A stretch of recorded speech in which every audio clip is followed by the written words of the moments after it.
St. Elizabeth farmer shot dead, brother wounded during robbery. The St. Elizabeth police are searching for clues which could lead them to a group of hoodlums who robbed and shot 2 farmers during a pre-dawn ambush on Wednesday in the parish. The incident occurred in the community of Newcastle shortly after midnight. The deceased has been identified as 69-year-old Desmond Wright of Williamsfield District. His 67-year-old brother, who was also wounded in the attack, has been hospitalized. It's reported that the farmers drove into the Newcastle's community to purchase cattle when they were pounced upon by 6 gunmen who demanded cash. The farmers handed over $600,000 to the men, who then opened fire at them, hitting Desmond in the chest and his brother in the leg. The wounded siblings were transported to hospital, where Desmond was pronounced dead. Investigators are urging people with information on the suspects to contact the Black River Police. Suspect in killing of paralegal still in custody as probe continues, police stated. The suspect killed in connection with the contract-style killing of Sandra Ren, the paralegal who was shot on Washington Boulevard 2 weeks ago, remains in custody. Superintendent Sherika Service said of the St. Andrew North Police told reporters that no charges have been laid against the suspect as investigators continue their probe. She said investigators recently obtained a court order to keep the man in custody while the investigation continues. The man was captured in the community of Waterhouse on January 18, hours after Ms. Riston, 63, was gunned down in traffic. The attack was carried out by men on motorcycle. The hoodlums were challenged by a policeman, leading to an exchange of gunfire along the busy thoroughfare, but the killers managed to escape in the peak hour traffic. A motorcycle, which reportedly transported the killer, was also seized.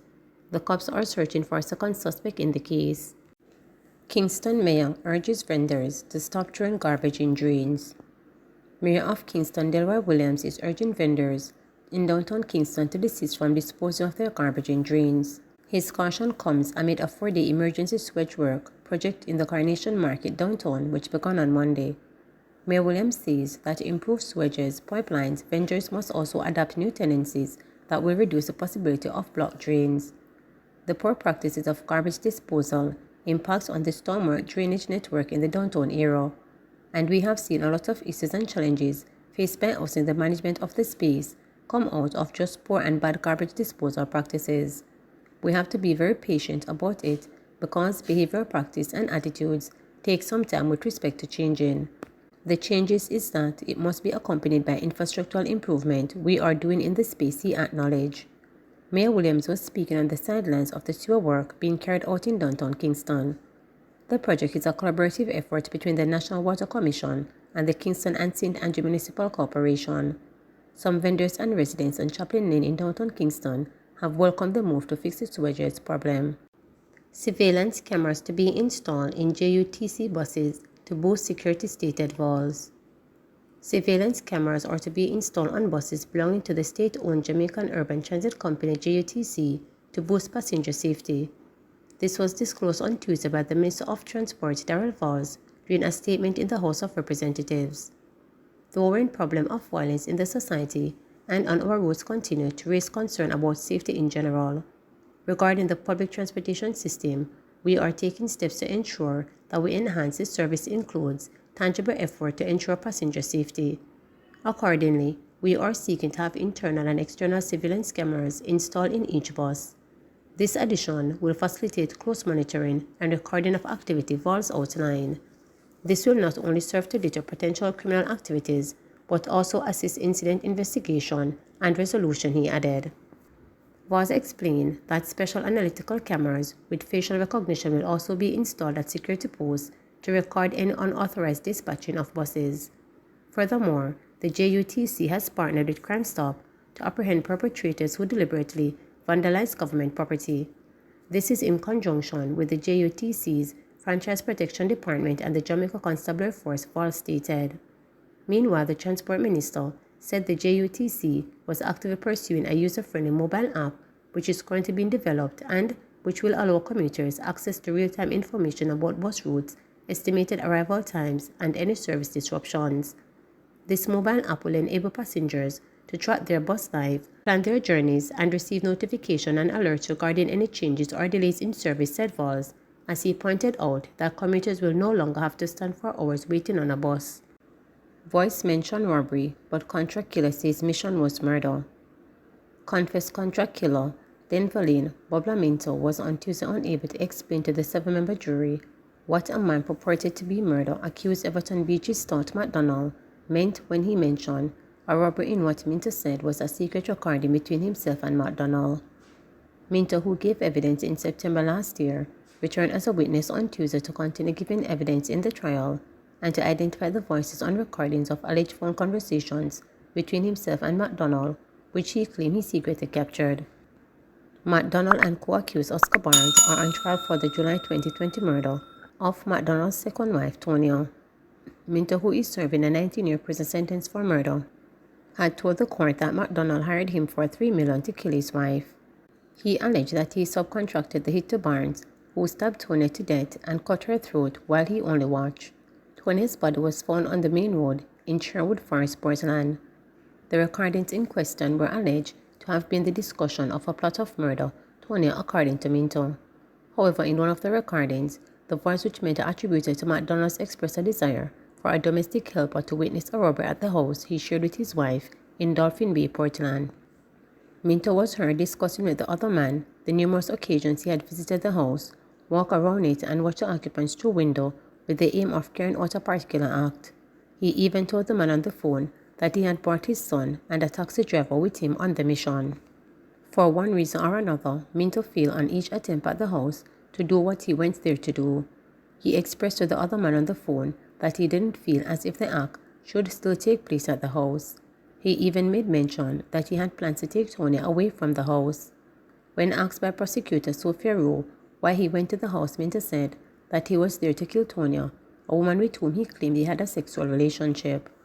On one of the recordings, the man said to be McDonald mentioned wanting the events to seem like robbery, but Minto claimed on Tuesday that he knew nothing about any robbery. "I don't know what robbery was being referred to," Minto said. The voice attributed to McDonald told Minto that he was at risk of losing the work to men in Kingston who were ready and capable. The man also made it clear to Minto that he did not want to be anywhere near the house when the act was being committed. He said he wanted things to appear as though he stumbled on the crime and therefore emphasized to Minto that he had to answer his phone every time he called to ensure the events ran smoothly as he planned. On one occasion, the voice attributed to McDonald said to Minto, something when me want the help and know say, I know me I go hang back half an hour and drive up a village. When me reach there now, you done work because you not go take 1 hour so we finish. Me always go come in after that, like an hour after. Me want the helper call me phone and say, yo, something happen. Remember, a 2-banger phone with the pan, we are going to dispose. Audit to determine JUTC's operational effectiveness. Transport Minister Darrell Valls has stated that an audit will be done on the Jamaica Urban Transit Company JUTC to determine its operational effectiveness. He was responding to questions from the opposition in the lower house. The savings from the losses from the paybacks, as you call it, and from the pilferage of diesel is going to be significant in relation, tens of millions, if not hundreds of millions. That is going to be reinvested in the JUTC. But I will close by saying to you that I agree that while we are doing this, we have to do an audit on JUTC administratively to see how and what is required to beef it up so that it can be that more efficient. So I am very clear on that. And in the meantime, while we are waiting on these buses, the management of JUTC has to take a more hands-on approach during the peak hours. Persons that have the power and the authority to redirect buses when there is a line of people waiting on a particular route and a bus sitting down waiting, doing nothing. So there are plans in place. Desmond pleased with road repair in Big Woods. Minister of Local Government and Community Development Desmond McKenzie says he is pleased with the recent repairs of 2-kilometer stretch of roadway in the Big Woods community of Westmoreland. Work on the roadway was done at a cost of $42 million and was funded by the ministry's Equalization Fund. When I was driving on it, I really felt good.